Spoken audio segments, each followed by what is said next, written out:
All right, let's talk about using your voice as effectively as possible to boost your English communication.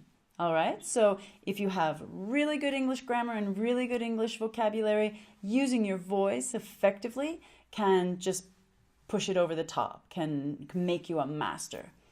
If you have weak English grammar and weak English vocabulary, using your voice in a compelling, in an interesting way can make the difference. It can help people stay engaged, even if you're searching for words and even if you're making mistakes. It can help a lot. So when you're thinking about your voice, think about a couple of things. Number one, are you going up sometimes and going down sometimes, using variety in that way? Are you speaking a little bit faster sometimes and then slowing it down, pausing? So speeding up and slowing down, you're going to vary the speed at which you speak. Pauses. Pauses are very important, especially at the end of a sentence. Let people digest what you say. You want them to hear you, you want them to understand you. So don't be afraid to pause in the middle of a sentence from time to time, but definitely at the end of your sentences, you have to take a beat. Next, emphasizing words. This could be the first place to start. This is not difficult. So you're telling a story about your weekend. You went shopping on the weekend and you saw a beautiful dress. Just get into it, use a different tone, use a different way of speaking, but emphasize it. Or you can emphasize it in a strong way. We absolutely have to finish this. You get the idea. Emphasize, punch some words. That's going to add interest to what you're saying. The last thing that I'm going to mention is, actually, allow me to mention two more things. How loudly you're speaking. This can be an issue for people that are shy speaking English as a second language, especially in public places. They may not speak as loudly as they normally do. But if you're making a presentation, you've got to find it within you to communicate in a way that people can hear you. That's just the very, very basic idea about using your voice. And now the last thing, it's a little bit tricky, but it's about concluding your sentences strongly and with confidence.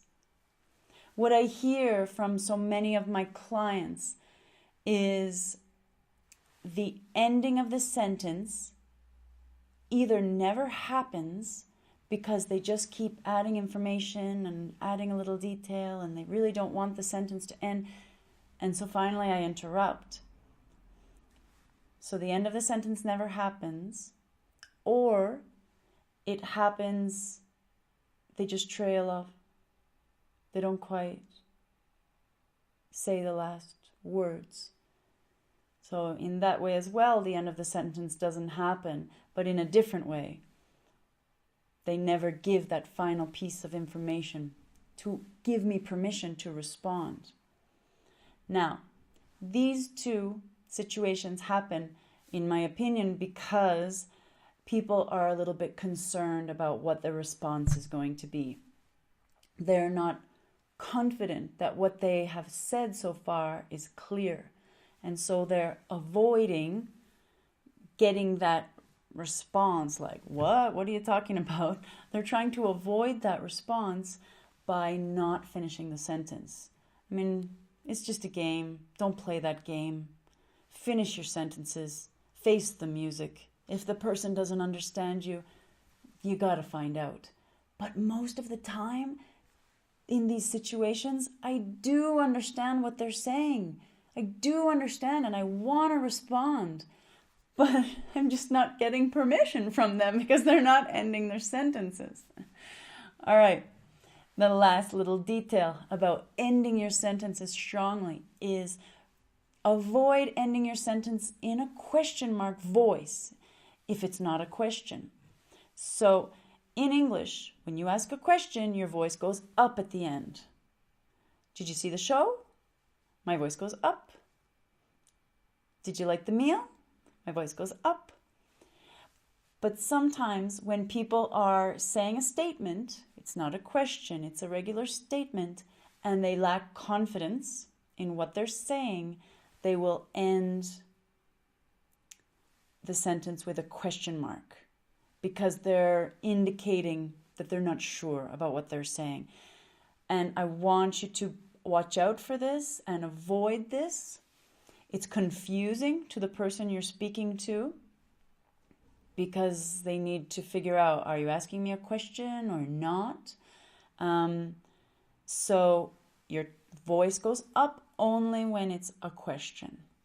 And when it's not a question, like, this chocolate is amazing, your voice can either stay the same or it even can go down. You need to finish that project tomorrow. All right? So this is a short video about using your voice. You want to take advantage of this awesome tool that you have and make sure that it supports you when you're speaking English and helps you engage people and express your message as effectively as possible.